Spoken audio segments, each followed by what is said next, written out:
Alors, le cours, il est l'unique, je me dirais mieux, ça vient de Shlomit. Alors, le cours de ce soir, il va porter sur le sujet malheureusement de la faute des explorateurs.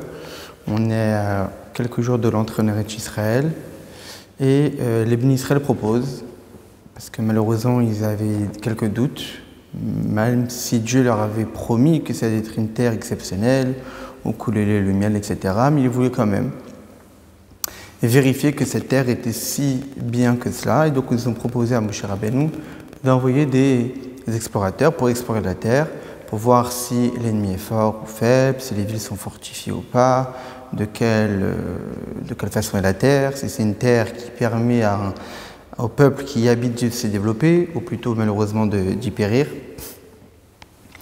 Et au retour des explorateurs, malheureusement comme on le sait, ils ont mal parlé sur la terre, en affirmant que malheureusement on serait tout à fait incapable de conquérir cette terre, de sortir victorieux, et en parlant d'eux, en fait, il faisait allusion à Dieu lui-même.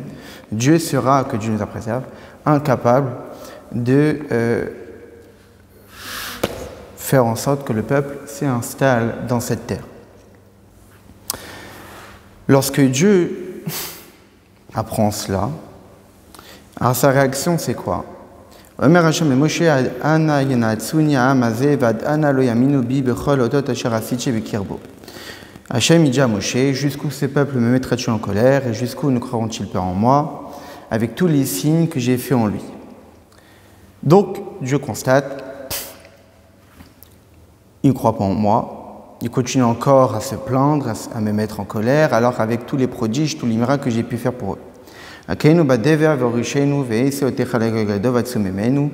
les frapperai de la peste, je les exterminerai et je ferai de toi un peuple plus grand et plus puissant que lui. Donc Dieu décide d'exterminer le peuple.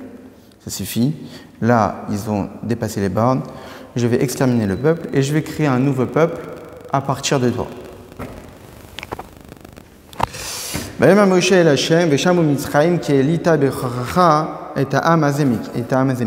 donc Moshe dit à Hachem, seulement si tu comptes exterminer le peuple, alors l'Égypte entendra que tu as fait monter avec ta force ce peuple d'elle. Donc, on a tous constaté que tu nous as libérés d'Égypte. Et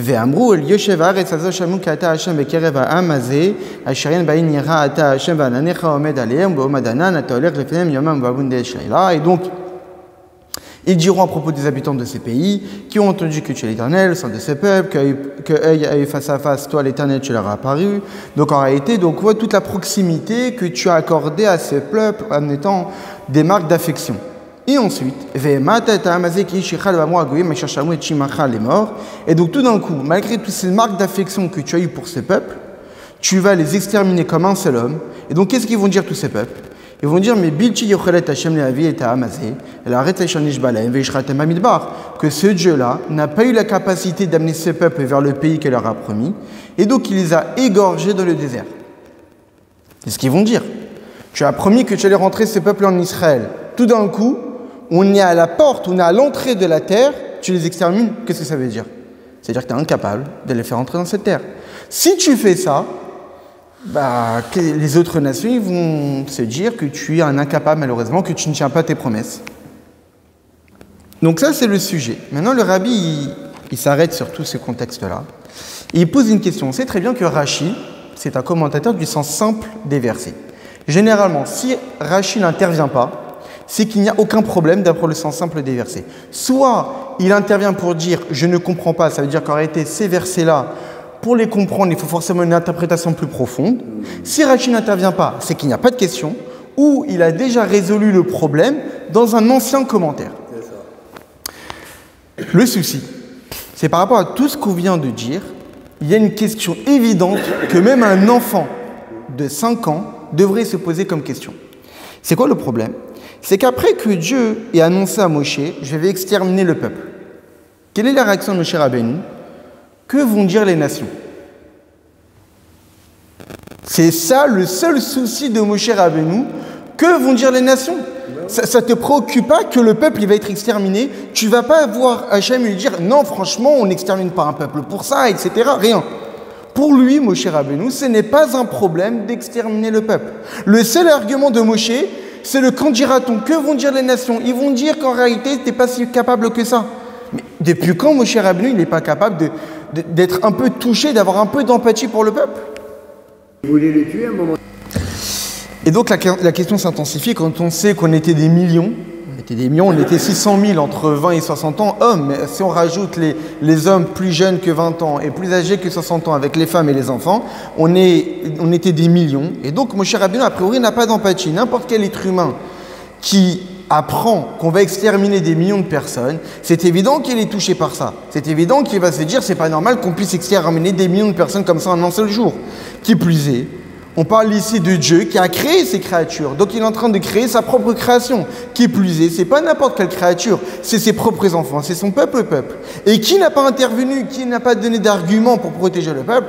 Moshe Rabbeinu, qui était le chef du peuple juif, qui lui a demandé pour la faute du veau d'or, Mechenin amisifrecha sharkatavta, efface-moi de ton livre. Donc il s'est mis en avant. Lorsque la paracha de la semaine dernière, lorsque les bénis Israël se sont plaints parce qu'il n'y avait pas de viande, etc.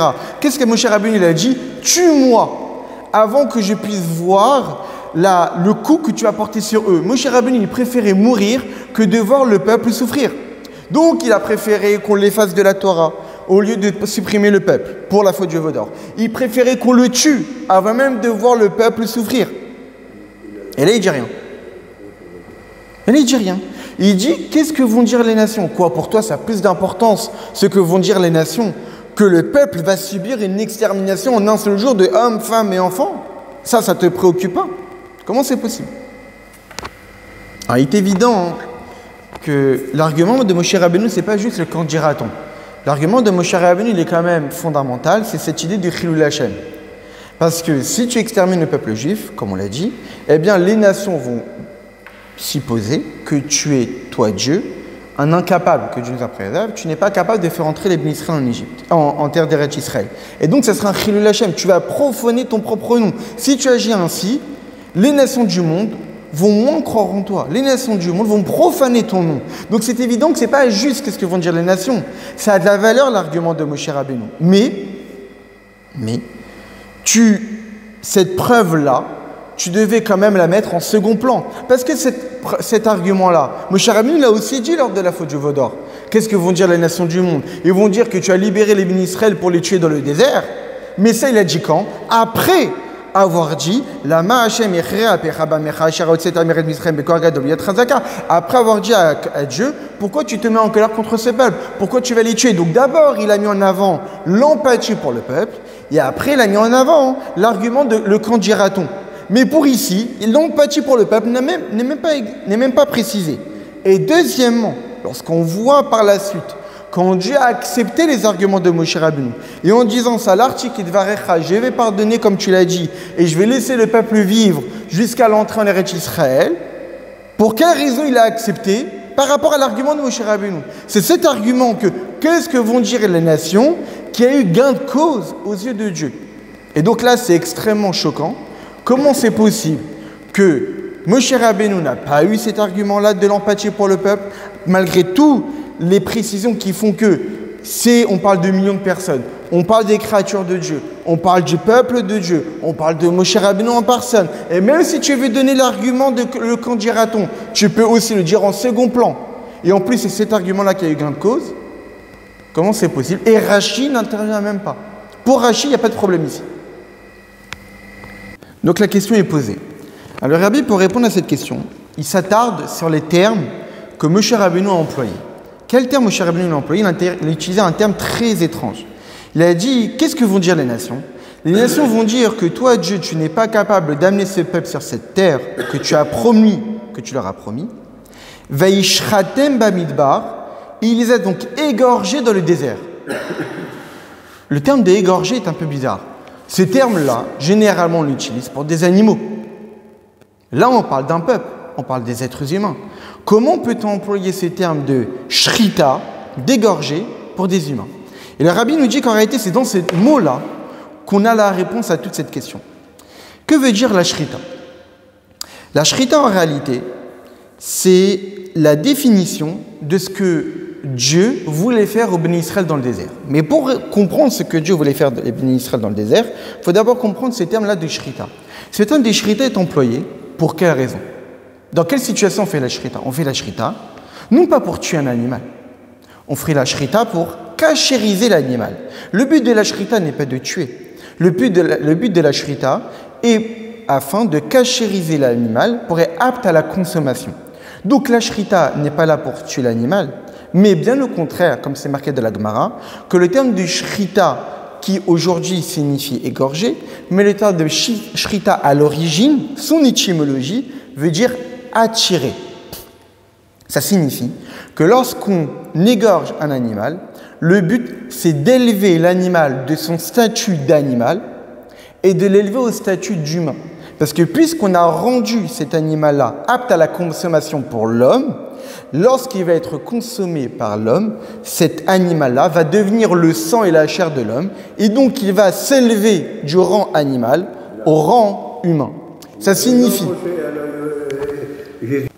Donc qu'est-ce qu'on comprend de ces termes? On comprend qu'en réalité, le terme de shrita signifie élévation. Et on l'a déjà employé ce terme à propos de la Keda, à propos du sacrifice de Yitzhak. Qu'est-ce qui est marqué? Les shrot et beno, tu vas égorger ton fils. Abraham, il a compris tuer. C'est pas ça ce que voulait dire Dieu. Dieu lui dit, tu vas faire la shrita à ton fils, c'est-à-dire tu vas l'élever spirituellement, qui va plus avoir son statut d'humain, mais avoir un statut d'holocauste, de hola, de sacrifice perpétuel totalement dévoué pour Dieu. C'est pour cette raison qu'il avait l'interdiction de sortir d'Eretz Israël, etc. Parce qu'il était consacré pour Dieu. Israël, il a connu à ce moment-là une transformation, une élévation spirituelle. Donc, Moshe Rabbeinu, il a employé un terme particulier. Lorsque Dieu a voulu exterminer le peuple dans le désert, l'intention de Dieu était de faire une shrita. Égorger le peuple. On a employé ces termes, non pas parce que les bénis Israël étaient des animaux. Certains commentateurs expliquent que c'est pour cela que ce terme-là est employé, parce que les bénis Israël étaient dans le désert, comme on fait paître du bétail. Donc c'est pour cela que ces termes étaient employés. Le rabbi, il interprète ce mot de façon beaucoup plus profonde. Il nous dit qu'en réalité, une shrita, c'est pour rendre l'animal apte à la consommation de l'homme, élever l'animal. Ça signifie qu'en réalité, à travers l'extermination du peuple, Dieu avait l'intention de l'élever. Quelle est la signification? Quelle est la signification? C'est connu, on sait très bien que lorsqu'on étudie la Torah, on voit bien que c'est marqué souvent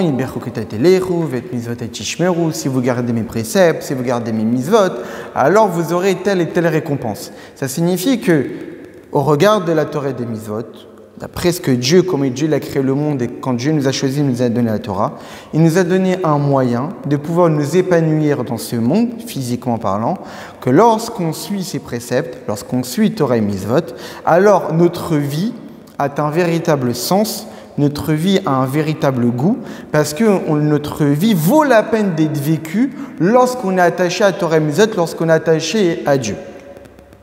Comme c'est marqué, je vais donner vos plans en leur temps, etc. Comme on voit dans toute la Torah ne parle essentiellement, et très rarement, voire même quasiment jamais, bon ça s'explique dans d'autres livres, de récompenses matérielles. La Torah parle, si tu fais ça, tu auras ça, si tu fais ça, tu auras ça, que des récompenses matérielles. Rarement, voire même quasiment jamais, on ne parle du monde futur dans la Torah écrite.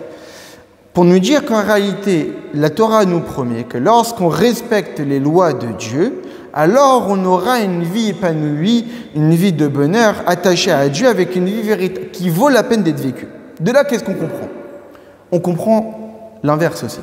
On comprend que si malheureusement on ne valorise pas la volonté de Dieu, que si malheureusement on ne respecte pas Torah et Mitzvot, alors on se détache de ce que Dieu nous demande de faire, alors on aura le contraire de ce que Dieu nous promet, que Dieu nous en préserve. La Torah promet des punitions.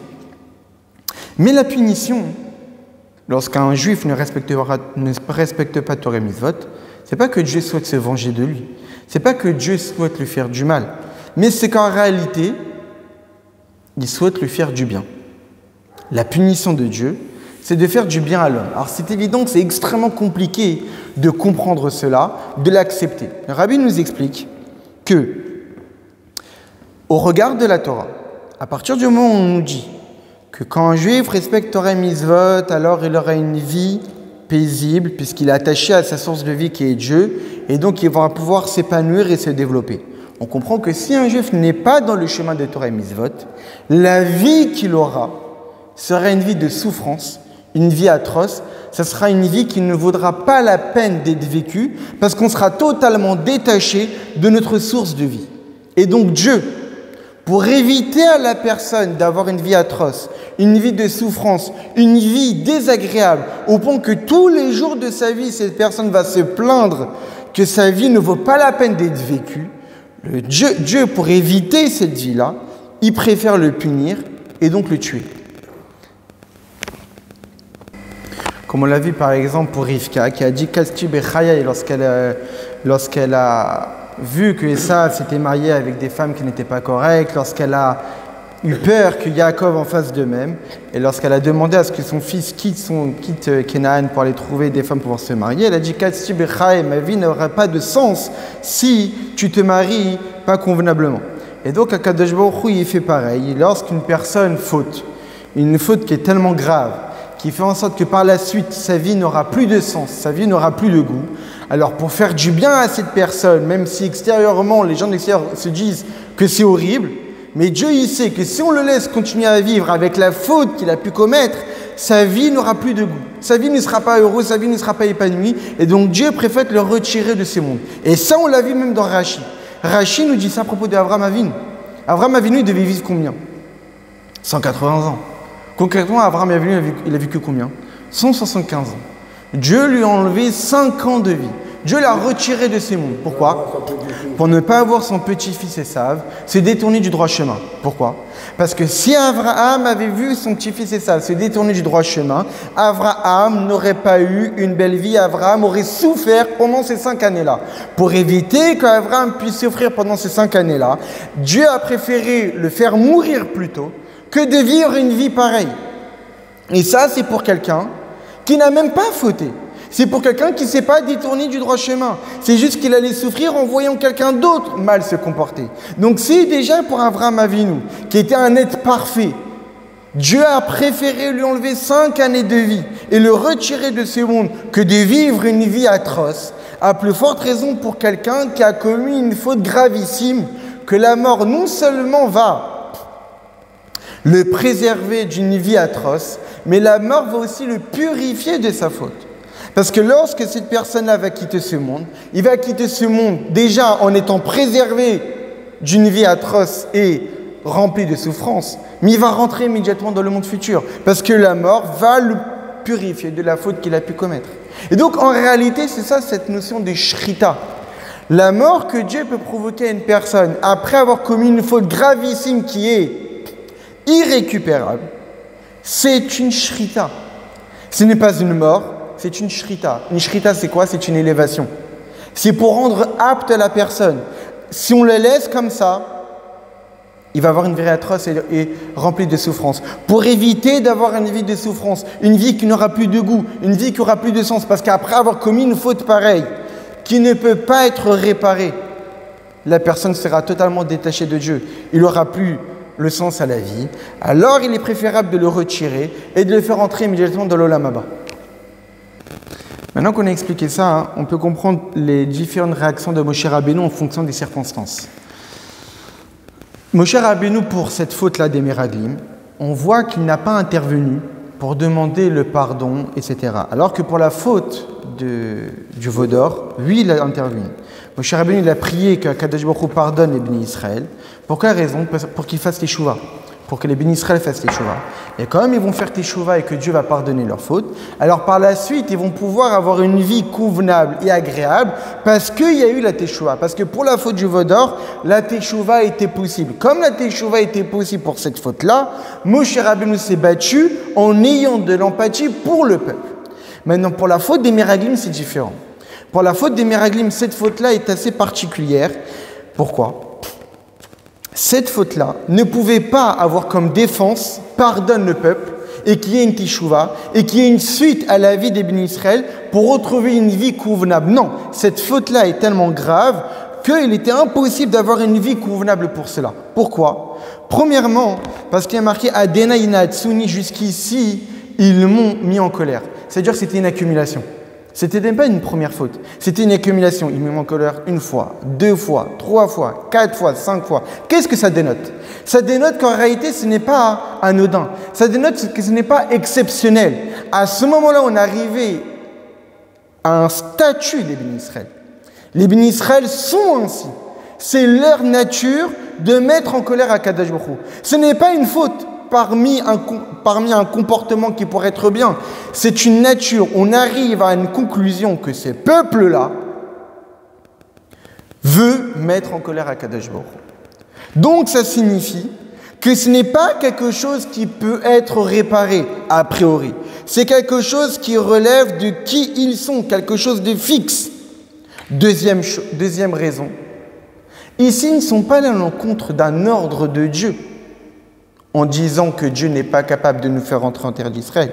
Ils sont là à l'encontre de la Emouna en Dieu lui-même. Ici, ce n'est pas une faute parmi tant d'autres. Ils sont allés à l'encontre de Dieu, de ce que Dieu est capable. Quand c'est une faute, on répare la faute, on fait de la teshuva, on continue de vivre. Mais là, c'est tout le lien, toute la croyance en Dieu qui a été remis en question. Étant donné qu'on a un statut des bénis Israël qui a été défini, ce sont un peuple qui se rebelle, qui met en colère contre Dieu. Que c'est pas une faute parmi tant d'autres, mais c'est la croyance en Dieu qui a été remis en question. Dans cette situation-là, le seul moyen pour eux, c'est de les tuer. Les exterminer, Moshe Rabbeinu ne pouvait pas remettre en question le choix de Dieu de les exterminer. Moshe Rabbeinu savait que le seul moyen pour faire du bien à cette génération, c'est triste à dire, c'est dur à dire, c'est incompréhensible, mais c'est la réalité. Jusqu'où ils sont allés, le seul moyen de leur faire du bien, c'était de l'exterminer. Parce que c'est le seul moyen de les éviter une vie atroce, parce que c'est une faute qui ne peut pas être réparée. Donc s'ils continuent à vivre, ils auront une vie menée de souffrances et d'atrocités, et ça ne vaut pas la peine de vivre une vie pareille. Et c'est uniquement de cette façon-là, comme on le verra, qu'ils vont pouvoir rentrer et mériter le Olam Haba. Et donc c'est pour cette raison que Moshe Rabbeinu a bien utilisé le terme de Shrita. Ici, la seule raison pour laquelle, comme on le verra après, je vais pouvoir défendre les bénis Israël, c'est par rapport aux nations. Par rapport au peuple juif, dans le référentiel peuple juif, il n'y a pas d'argument pour les défendre. Parce que c'est irrévocable. Ce n'est pas possible qu'ils puissent faire une teshuva sur une faute pareille. Le seul moyen, dans le référentiel des bénis Israël, pour leur bien, c'est de laisser la décision de Dieu se réaliser. Dans le référentiel des bénis Israël, je ne peux rien dire, Moshe Rabbeinu. Dans le référentiel des nations du monde, lui, il y a à dire. Et donc là, Moshe Rabbeinu nous donne un argument. L'argument pour les bénis Israël, avoir de l'empathie pour eux, ça ne vaut pas la peine. Parce que l'empathie pour eux, c'est de laisser la décision de Dieu se réaliser, parce que c'est avoir de l'empathie pour eux, même si c'est incompréhensible extérieurement parlant. Comment peut-on parler d'empathie pour un peuple en le laissant s'exterminer? Mais parce que Dieu sait, une vie après une faute pareille n'est pas une vie. Alors à quoi bon continuer une vie de dizaines, de centaines d'années lorsqu'elle est atroce et mêlée de souffrance? Mieux vaut s'arrêter là, comme il a fait pour Avraham Avinu, en le faisant mourir 5 ans plus tôt, que de vivre une vie pareille. Et surtout qu'en ayant cette mort-là, ça va leur permettre de raffiner, de réparer cette faute. Comme on sait très bien malheureusement qu'il n'y a que la mort qui peut réparer des fautes aussi graves. Et donc une faute aussi grave, il y a seulement la mort qui sera capable de réparer la faute et de leur permettre de rentrer, de mériter le Olam Haba. Maintenant, il y a un autre argument, que ça peut permettre de sauver la génération. C'est l'argument concernant les nations du monde. Pourquoi? Parce que, pour quelle raison tu veux exterminer le peuple? Tu veux exterminer le peuple parce que Lo Ya'aminou n'ont pas cru en moi. Donc, toute la raison pour laquelle tu veux exterminer le peuple, comme on l'a dit, une punition n'est pas une punition dans la Torah. Une punition, c'est une réparation. Donc, c'est la punition que tu veux apporter au peuple. C'est de réparer cette faute-là. De faire en sorte de réparer le manque de croyance qu'ils ont eu en toi. Le problème, c'est que ce que tu vas gagner, tu vas le perdre. Si toute la punition, c'est de réparer un manque de croyance, mais si tu les punis, tu vas provoquer un manque de croyance. Chez qui? Chez les nations du monde. Les nations du monde, lorsqu'ils vont voir que tu n'as pas été capable de tenir ta promesse, tu n'as pas été capable de faire rentrer ce peuple en Eretz Israël, ils ne vont plus croire en toi. Toi, tu veux gagner une réparation d'un manque de croyance, mais si tu les tues, tu vas provoquer un manque de croyance. Les nations du monde ne vont plus croire en toi. Et non seulement ils ne vont plus croire en toi, ils ne vont plus vouloir accomplir le devoir qu'ils ont aussi le devoir d'accomplir vis-à-vis de toi. Les 7 lois de Noir. Comment peux-tu se dire, on va respecter les 7 lois pour un Dieu qui a priori n'est pas si fort que ça, pour un Dieu qui ne respecte pas ce qu'il a promis. Donc comment c'est possible? Donc c'est ça l'argument de Moshe Rabbeinu. C'est le seul argument qui pouvait être valable. Tu veux punir, j'accepte. C'est le seul moyen d'apporter du bien pour les bénis Israël, c'est de les punir et les exterminer. Mais il y a un problème. Toute ton intention de les punir, c'est de réparer un manque de croyance. Mais ce que tu vas provoquer, c'est un manque de croyance. Pas chez les bénis Israël, parce qu'ils ne vont plus être là. Mais c'est sur ceux qui restent, sur les nations du monde. Ils ne vont plus croire en toi. Donc comment tu vas te permettre d'exterminer un peuple qui aura pour conséquence d'affaiblir la Emouna des nations du monde pour toi, et automatiquement d'affaiblir l'accomplissement des lois que les nations du monde ont le devoir d'accomplir. Maintenant, il y a une question qui subsiste quand même. Parce que quand Moshe Rabbeinu a donné l'argument à Dieu, il a dit ce que les nations du monde vont dire. Qu'est-ce que vont dire les nations du monde? Ils vont dire que ce Dieu-là est incapable de faire rentrer ce peuple-là sur cette terre, et il va les égorger dans le désert.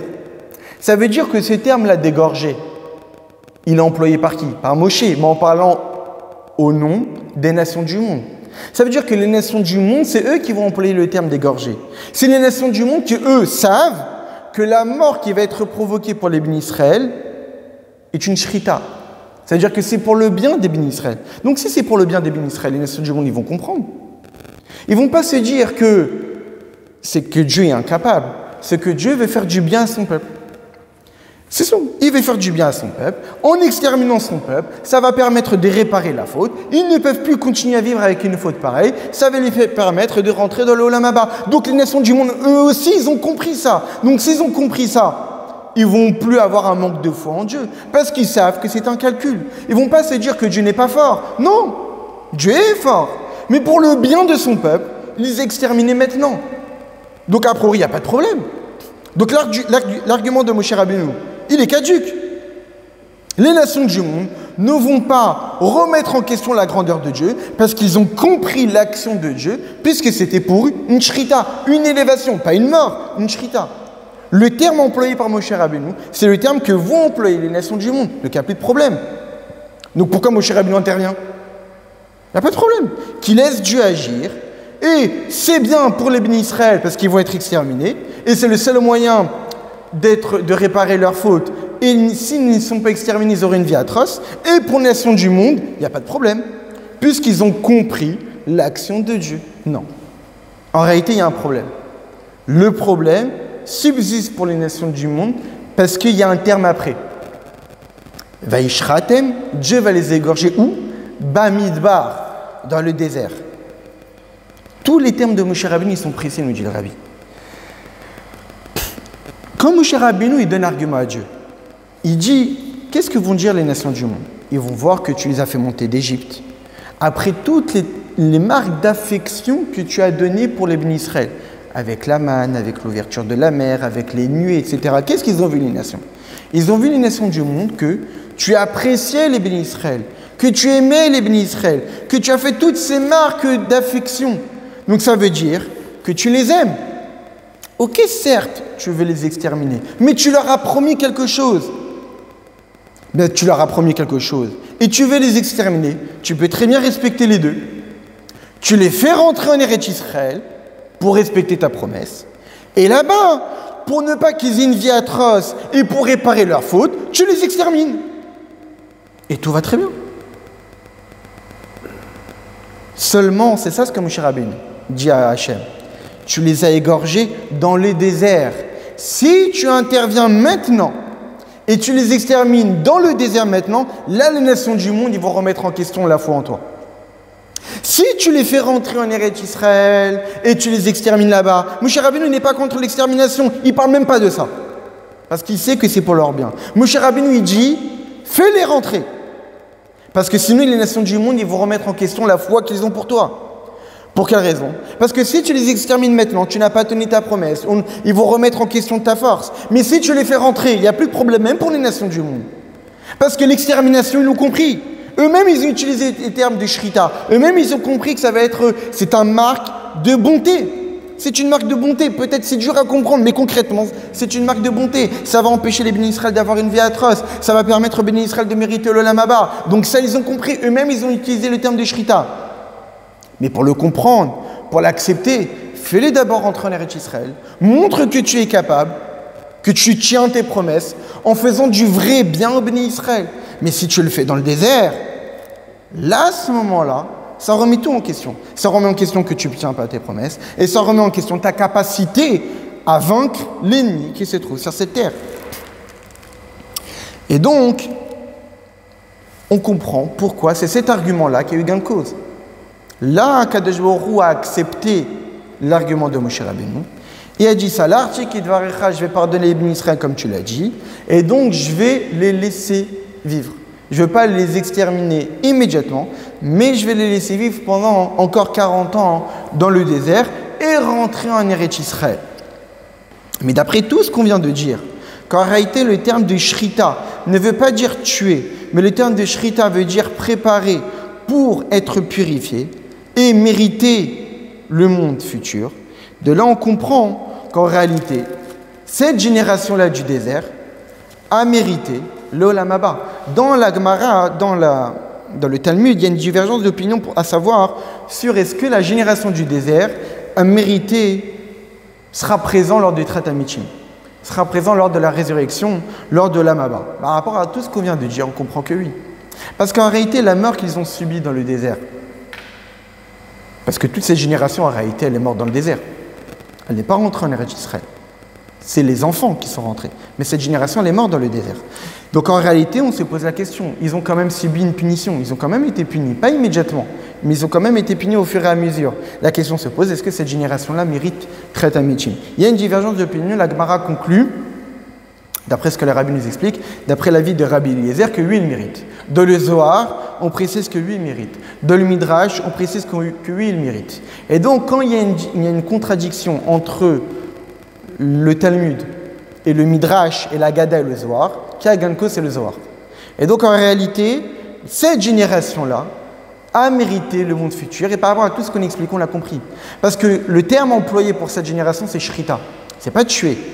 C'est shrita, c'est élevé. La mort qu'ils ont subie dans le désert était une punition pour leur permettre de leur éviter une vie horrible et pour leur permettre de rentrer dans l'olam haba. Mais ça va même encore plus loin. Non seulement la génération, mais même les explorateurs eux-mêmes. Parce que la génération, certes, elle, n'a pas été tuée immédiatement. Mais les explorateurs sont morts immédiatement. Eux, ils ont été tués tout de suite. Parce que c'est eux qu'ils ont tués, à part évidemment 2 personnes, à part Yoshua et Caleb. Mais ceux qui ont mal parlé, ils sont morts immédiatement. Alors la question se pose, est-ce qu'eux, ils méritent le monde futur? Il semblerait que dans la Mishnah, on dit que non. Miraglim enem chelek leolam haba. Les miraglim, les explorateurs, n'ont pas de part au monde futur. Comme c'est marqué Vayamutu baolam hazeh bemagefa leolam haba, ils vont mourir dans ce monde-ci, et bamagefa, par une épidémie, dans le monde futur, c'est-à-dire qu'ils ne mériteront pas le monde futur. Mais d'après les mots du Zohar, nous dit le Rabbi, d'après les mots du Zohar, où le Zohar ne fait pas de distinction. Le Zohar parle de toute la génération du désert, y compris les explorateurs, ils méritent le monde futur. Et d'après Rabbi Eliezer, qui rapporte un verset qui parle de contracter une alliance. Qu'en réalité, Akadosh Baruch Hu, il a contracté une alliance avec les bénis Israël, et puisqu'il a contracté une alliance avec les bénis Israël, eh bien toute la génération du désert méritera le monde futur. Mais cette alliance-là, elle était contractée avec qui? Avec tous les bénis Israël. Donc, y compris les explorateurs. Si l'argument pour la génération du désert, qui va leur permettre de mériter le monde futur, c'est parce qu'ils ont contracté une alliance avec Dieu, donc cet argument marche aussi pour les explorateurs. Et donc, le rabbin nous dit qu'en réalité, les explorateurs, eux aussi, mériteront le monde futur. Pourquoi? Parce que c'est quoi une alliance? Lorsqu'on contracte une alliance avec quelqu'un, c'est de se dire qu'on a un amour entre nous, on s'apprécie. Viendra un moment où on passera par des moments difficiles. On passera par des moments qui sont tellement difficiles que la logique dirait qu'on ne peut plus s'apprécier. On ne peut plus s'aimer. Toutes les raisons pour lesquelles je t'aimais ont disparu. Tu m'as fait tellement de grâce que c'est fini. Mais on a signé un contrat. Ce contrat-là fait en sorte que quoi qu'il puisse se passer, quoi qu'il puisse avoir entre nous, on sera toujours liés. C'est ça, contracter une alliance. Contracter une alliance, c'est faire en sorte qu'il y ait un lien indélébile, éternel, entre les deux personnes qui ont contracté une alliance. Dieu a contracté une alliance avec les bénis Israël, qui fait que, quoi qu'il puisse se passer, notre lien entre Dieu et nous est irrévocable. Dieu ne pourra pas choisir un autre peuple. Nous, on ne va jamais lâcher Dieu. C'est quelque chose, et même dans la Gemara on dit, dans le Midrash on dit, Dieu est incapable de choisir un autre peuple. Alors que Dieu est capable de tout. Mais le maître a eu l'audace de dire que Dieu ne pourra pas choisir un autre peuple. Parce qu'il y a une alliance qui a été contractée. Donc ça veut dire que même les Méraglim, qui ont commis une faute la plus gravissime qui peut exister, qui a été le début du Tisha B'Av, le premier 9 Av, c'est les Méraglim. Comme c'est marqué, comme dit le maître, vous avez pleuré pour des mauvaises raisons, pour des fausses raisons. Je vais vous donner des raisons pour lesquelles vous allez pleurer malheureusement. Mais malgré cela, il y a une alliance qui a été contractée. Et les Méraglim étaient concernés. Et donc, eux aussi vont mériter le monde futur. Et donc, le rabbi finit la sikha en donnant un enseignement exceptionnel. Il dit que de tout ce qu'on vient de voir, on apprend un enseignement pour chaque juif. Que dans chaque situation dans laquelle un juif peut se trouver, même dans une situation où un juif se dit qu'il est du même niveau que les explorateurs. Que dans toute sa vie, malheureusement, il a fait des choses catastrophiques. Il s'est tellement éloigné de Dieu, il s'est tellement rebellé contre Dieu. Et au regard de sa situation, il pourrait se dire, je n'ai pas de part dans le monde futur, tellement j'ai fait des fautes graves qui sont irrévocables, irréparables. Au même titre que les exploiteurs. Malgré cela, ce juif-là et tous les juifs doivent se voir en eux comme étant Kol Israël, Yeshlaim, Chelek, Le'Olam. Que tous les bénis Israël ont une part dans le monde futur. Pourquoi? Parce que Netzer Matai, Masiyada, il est père, parce qu'on est la pousse plantée par Dieu, parce que nous sommes formatés par Dieu, nous avons été créés par Dieu, nous sommes l'œuvre de Dieu. Et donc, lorsqu'un juif s'efforce de dévoiler au fond de lui qui il est dans son quotidien, alors ça fait en sorte que chez Kol Hagoyim Roim, que toutes les nations du monde vont voir, que toi, Dieu, tu es parmi eux. Au même titre que Moshe Rabbeinu a donné comme argument. Les nations du monde ont vu que tu es parmi nous.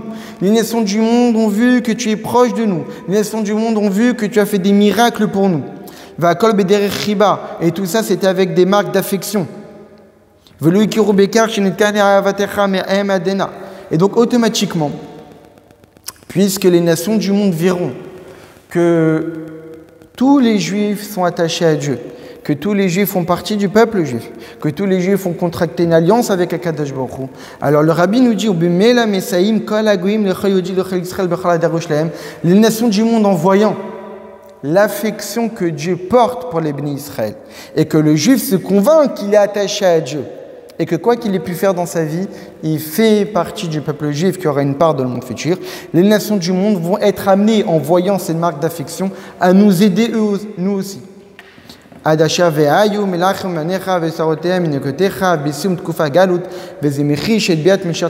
ça va accélérer la venue du Mashiach, au point que toutes les nations du monde vont servir Dieu ensemble avec nous. Que toutes les nations du monde avec nous serviront à Kadosh Baruch Hu à l'unisson. Et donc le rabbi nous dit qu'en réalité, d'après tout ce qu'on vient de dire, c'est un message que même si c'était une faute catastrophique, même si c'était une faute, même Moshe Rabbeinu n'a pas été capable d'avoir de l'empathie, de se dire qu'on peut peut-être trouver une choix. Non, le seul moyen c'est de les exterminer. Le seul moyen c'est de leur faire la shrita. Et même si eux-mêmes ils ont été tués immédiatement, malgré cela, le terme de shrita a été employé. Et ce terme de shrita veut dire élévation, ce terme de shrita veut dire purification, veut dire raffinement. Ça signifie qu'en réalité, la mort qu'ils ont subie, c'était pour les faire permettre de rentrer dans le monde futur. Donc tout juif, même celui qui pourrait se dire qu'il est du même niveau qu'un explorateur, ça veut dire le pire du pire, même pire que la faute du veau d'or. il peut avoir part au monde futur. Et s'il se convainc ça, il sera capable de le dévoiler et de devenir ce juif-là, que non seulement au fond de lui il est, mais même de façon dévoilée. Il suffit de réfléchir à qui il est au fond de lui et de le dévoiler concrètement.